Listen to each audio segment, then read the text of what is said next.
right? Yeah.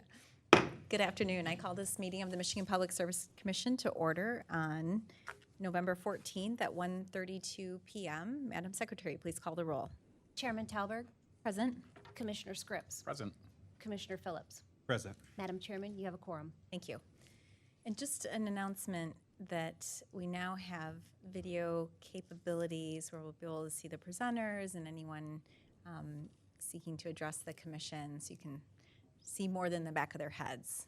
It's nice. So you check out the YouTube version. All right. First up, we have approval of the agenda. Madam Chair, I move approval of today's agenda. Second. All those in favor? Aye. Aye. The agenda is approved. Second, is there a motion on the meeting minutes?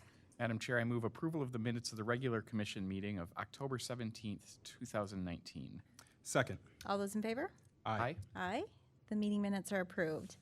Item number 3, we have consideration of our bylaws. Under our bylaws, the commission holds an organizational meeting after a new commissioner joins. And with the appointment of Commissioner Phillips, today will also serve as an organizational meeting, and we can either affirm the bylaws or make changes. Is there a motion? Madam Chair, I move to affirm the current bylaws of the commission. Second. All those in favor? Aye. Aye. The motion carries to affirm the existing bylaws. And I would note that a complete copy of our bylaws are available on the website. Item number 4, we have approval of orders on the consent agenda. Today, the commission is assisted by Blair Renfro and staff. Good afternoon. Today's consent agenda consists of 1 communication matter and 7 electric matters. The proposed orders for each of these matters have been thoroughly vetted by the commission's technical and legal staff and are ready for your approval. Madam Chair, I move approval of the orders and minute actions on today's consent agenda. Second. All those in favor? Aye. Aye. Aye. The orders are approved. Item 5A1 is case number U-18249, which involves an application filed by Consumers Energy Company for ex parte approval of the company's 14th rate book for electric service and 3rd rate book for natural gas service. The order before you approves the application. Madam Chair, I move approval of the order in case number U-18249. Second. All those in favor? Aye. Aye. The order is approved. Item 5A2 is case number U-18402, which involves an application filed by Consumers Energy Company for approval of a power supply cost recovery plan and for authorization of monthly power supply cost recovery factors for the year 2018. Staff member Rashawn Bodiford is here to describe this order. Good afternoon. Good afternoon.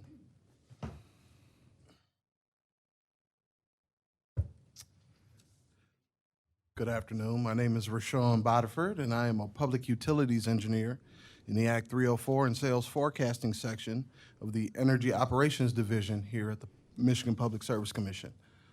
Public Act 304 of 1982, commonly referred to as Act 304, also allows utilities to incorporate a power supply cost recovery clause into rates for the recovery of book costs for fuel and purchased power incurred under reasonable and prudent policies and practices.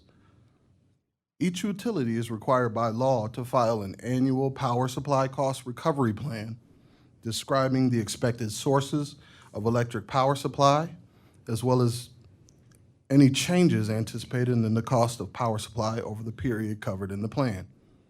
The plan also includes the utility's requested power supply cost recovery factor that will be billed to its customers for the plan period. On September 29th, 2017, Consumers Energy Company filed an application with the Michigan Public Service Commission, for approval of its proposed 2018 PSCR plan and PSCR factor for the period of January through December 2018. Consumers Energy was seeking approval to apply a maximum power supply cost factor of 0.00088 per kilowatt hour for all PSCR customers. In addition, the company submitted the required 5-year forecast of projected power supply requirements of the company's customers, along with the sources and costs of supply to meet those requirements. The order before you approves Consumers Energy's proposed power supply cost recovery 5-year plan and PSCR factor for the 12 months and period ending December 31st, 2018. Thank you. Thank you. Thank you, Rashawn. Madam Chair, I move approval of the order in case number U-18402. Second. All those in favor? Aye. Aye. The order is approved. Thanks, Rashawn. Item 5A3 is case number U-18427, which involves an application filed by Detroit Thermal LLC for ex parte approval of an amendment to its steam sales agreement with the County of Wayne and the Detroit-Wayne Joint Building Authority. The order before you approves the amendment.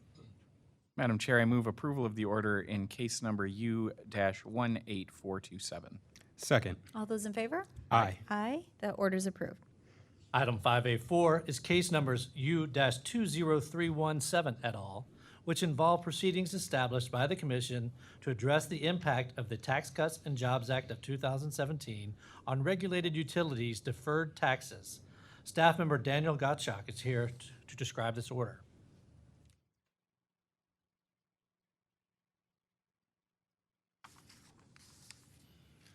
Good afternoon. Good afternoon, Commissioners. I am Daniel Gottschalk, the Electric Cost of Service Specialist in the Rates and Tariff section of the MPSC's Regulated Energy Division. The order before you today and MPSC case number U-20317 approves the total refund of approximately $75 million in excess accumulated deferred income tax to Indiana Michigan Power Company's Michigan Electric customers as a result of the Tax Cuts and Jobs Act Calculation C proceedings. Calculation C encompasses the more technical long-term accounting effects of the TCJA, including the remeasurement of deferred tax balances and the return of the excess. The $75 million refund for electric customers will commence with an interim line item credit or negative surcharge on customer bills following the entry of this order. This interim credit will continue until the remaining amount is addressed in the establishment of new rates in the company's next general rate case. The Tax Cuts and Jobs Act of 2017 has resulted in substantial tax savings for Michigan utilities that have been passed on to ratepayers. The Commission approved over $380 million in initial rate decreases for Michigan customers in the summer of 2018. Those reductions were distributed through Credit A, which adjusted rates on a going-forward basis to account for the changes in tax law. In addition to Credit A, the Commission has ordered more than $232 million in Credit B refunds. Credit B accounts for the historic tax implications in the gap between when the Tax Cuts and Jobs Act took effect in January 2018 and when Credit A adjusted rates later in the year. With the approval of today's order, the Commission will have approved over $4 billion in Calculation C amounts to be refunded to customers through settlement agreements and rate cases. Thank you. Thank you. Madam Chair, I move approval of the order in case number U-20317 et al. Second. All right, and before, with this being the last case, and I don't have any prepared remarks, but I just want to acknowledge the hard work that's been done and how this effort to bring about the tax savings and maximize the amount that was returned to ratepayers in Michigan so they can use those for other things and reinvest them in our economy has just really been noteworthy.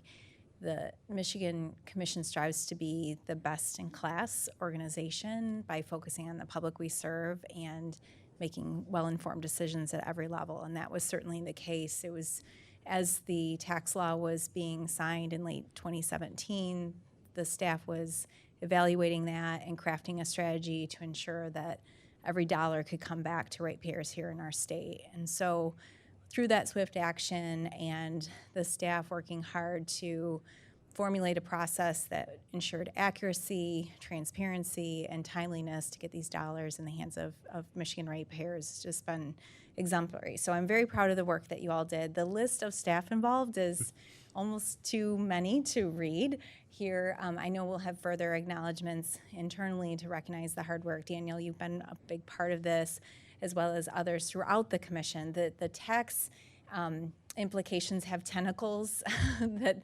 cover a number of different areas, from renewable energy programs to rate cases and other issues. I would also note that we continue to work in advocating for Michigan ratepayers before the Federal Energy Regulatory Commission to make sure that those dollars are also brought back and returned to customers. So that'll be ongoing work as we move ahead.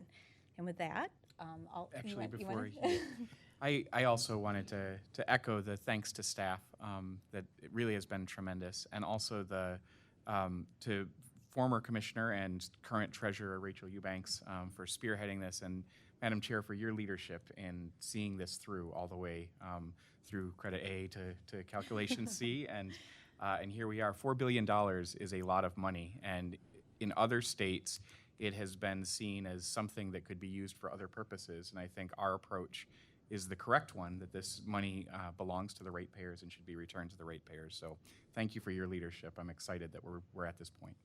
Thank you. All right, and the ALJs too had a big part in this in terms of managing all of the cases, and I know there were litigated issues like this one, that Indiana-Michigan case that came before us, and appreciate their recommendations to help formulate our decisions. With that, anything? Okay, all right, all those in favor? Aye. Aye, the order is approved. Thanks.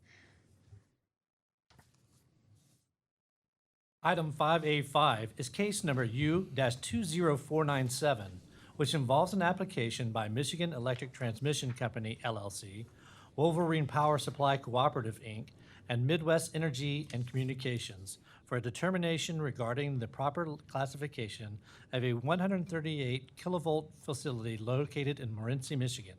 Staff member Jill Rusnick is here to describe this order.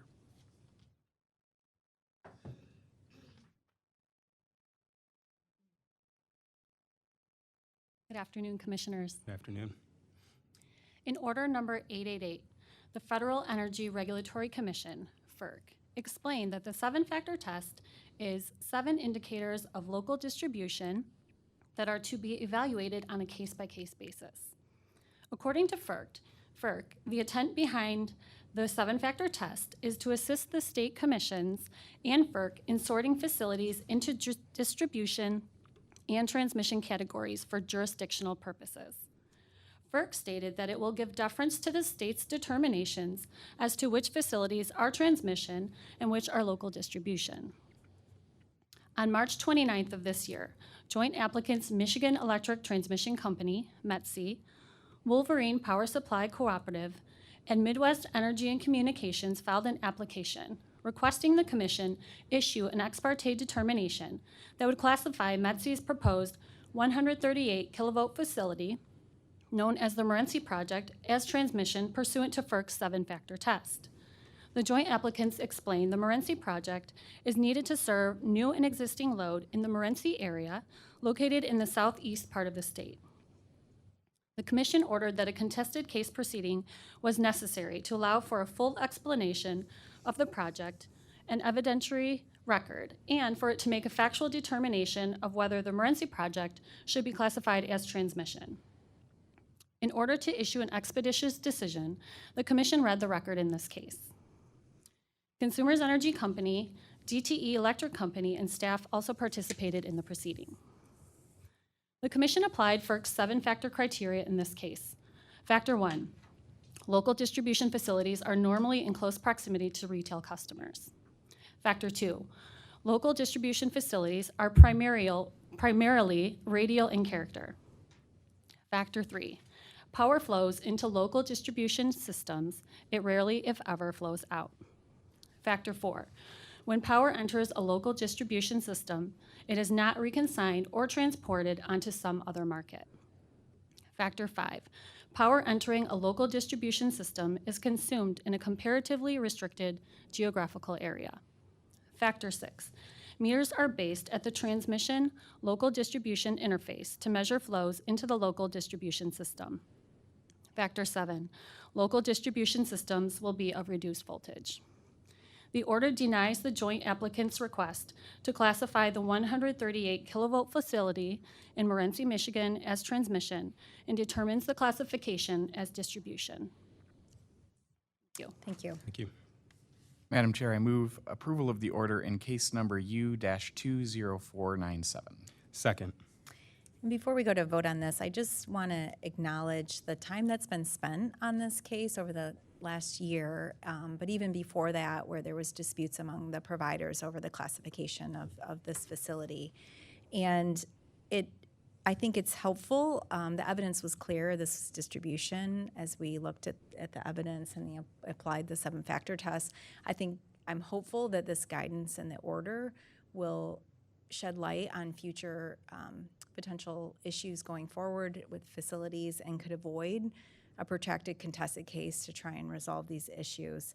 I would look to the energy providers to have more of a spirit of collaboration going forward to work through these things. I don't think we have the time or the resources to be spending on having these kinds of disputes and a lot of changes that are happening to the energy system, new customers, in this case, needing to come online, and yet, having to kind of work through this is just not the best way to serve customers in our state. So again, I'm hopeful that that the guidance here can help clarify things for the future. And I know in the past, some of these determinations were handled through settlements, or the commission orders weren't as explicit in terms of making determinations on the 7-factor. So I appreciate all the work that went into this case. And with that, all those in favor? Aye. Aye. The order is approved. Item 5A6 is case number U-20559, which involves a complaint filed by Janice Carter against DTE Energy Company. The order before you dismisses the complaint with prejudice. Madam Chair, I move approval of the order in case number U-20559. Second. All those in favor? Aye. Aye. The order is approved. Item 5A7 is case number U-20602, which involves an application filed by DTE Electric Company for ex parte approval of pilot rates. The order before you approves deferral of certain one-time operations and maintenance costs. Madam Chair, I move approval of the order in case number U-20602. Second. All those in favor? Aye. Aye. Aye. The order is approved. Item 5A8 is case number U-20604, which involves an application by Consumers Energy Company for ex parte approval of power purchase agreements with Crystal Flash Renewable Energy LLC, DBA Bay Wind Power 1, and Grenfell Inc. The order before you approves the power purchase agreements. Madam Chair, I move approval of the order in case number U-20604. Second. All those in favor? Aye. Aye. The order's approved. Item 5A9 is case number U-20648, which involves an ex parte application filed by Upper Peninsula Power Company for an extension of its current waiver from the meter reading rules and a request for a waiver from the Commission's technical standards for electric service addressing meter testing. The order before you grants a 6-month extension of the monthly meter reading requirement waiver and grants the request for waivers of the sample testing, periodic testing, and rejected failed lot meter replacement requirements. Madam Chair, I move approval of the order in case number U-20648. Second. All those in favor? Aye. Aye. The order's approved. Item 5B1 is case number U-20637, which involves an application by Consumers Energy Company requesting ex parte approval to construct and operate the N-303 well line in Washtenaw County. The order before you approves the application and makes the required agency findings regarding the pipeline's environmental impact. Madam Chair, I move approval of the order in case number U-20637. Second. All those in favor? Aye. Aye. The order's approved.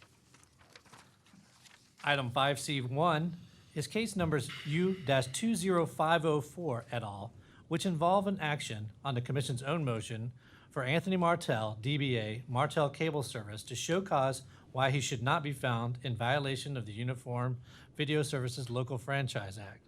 Staff member Ryan McEnany is here to describe this order.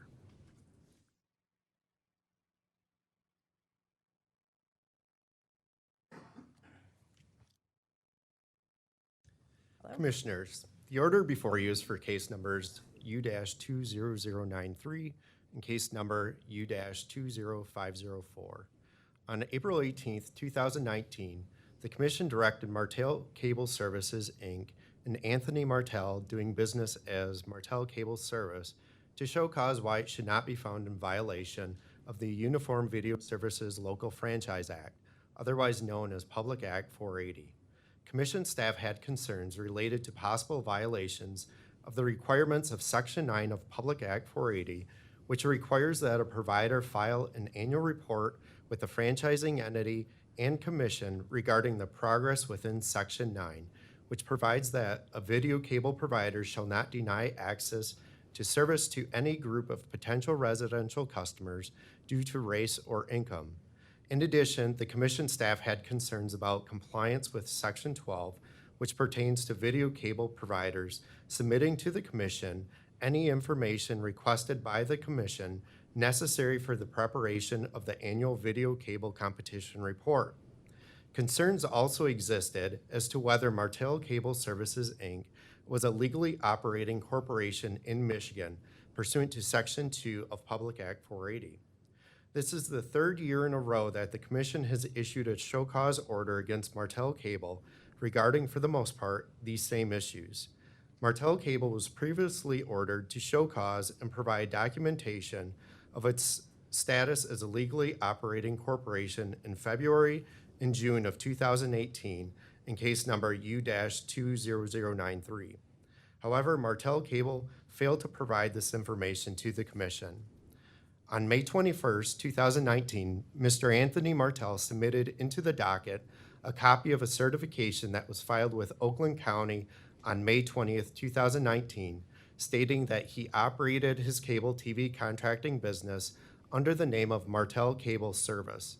In addition, Mr. Martell subsequently filed an affidavit into the docket stating that he is the owner of Martell Cable Service, operating in Vermontville and Nashville, Michigan, and that the company does not discriminate against any person because of low income or race. On July 2nd, the commission issued an order granting staff's motion to amend the caption of the show cause order to include Anthony Martell doing business as Martell Cable Service. An evidentiary hearing was held on September 4th, and the administrative law judge issued a proposal for decision on September 18th. The administrative law judge stated in the proposal for decision that Martell Cable Services, Inc. and/or Anthony Martell doing business as Martell Cable Service was clearly and repeatedly in violation of Sections 9 and 12 of Public Act 480 and recommended fines be issued for each violation. The administrative law judge also recommended a fine be issued regarding Martell Cable's legally operating status. The order before you directs that Anthony Martell, doing business as Martell Cable Service, shall be fined $500 for each violation of Public Act 480, specifically failure to timely file Section 9 information, failure to timely file the Section 12 survey information, and failure to timely provide documentation of the legal status of the cable service business for a total of $1,500. Thank you. Thank you, and thank you for your diligence on handling this. Madam Chair, I move approval of the order in case number U-20504 et al. Second. All those in favor? Aye. Aye, the order is approved. Thank you. Right, item number 6. Anyone seeking to address the commission should come forward for this public comment period. Seeing no one. All right, a couple announcements. Our next commission meeting is December 6th at 10 a.m. That is a change in the original schedule. Previously, it was December 9th. So again, December 6th at 10 a.m. And just want to note that that time is a little different than we typically would have. So I want to bring that to people's attention. And also just a couple updates. My Power Grid continues to draw a lot of interest and activity. I know the staff have a couple workshops planned, one on distribution planning on Tuesday, November 19th, next week, and then an additional one on the electric technical standards and service quality rules on December 3rd. So information is available on michigan.gov/mypowergrid for more details on those meetings. With that, is there a motion to adjourn? So moved. Second. All those in favor? Aye. Aye. The meeting is adjourned.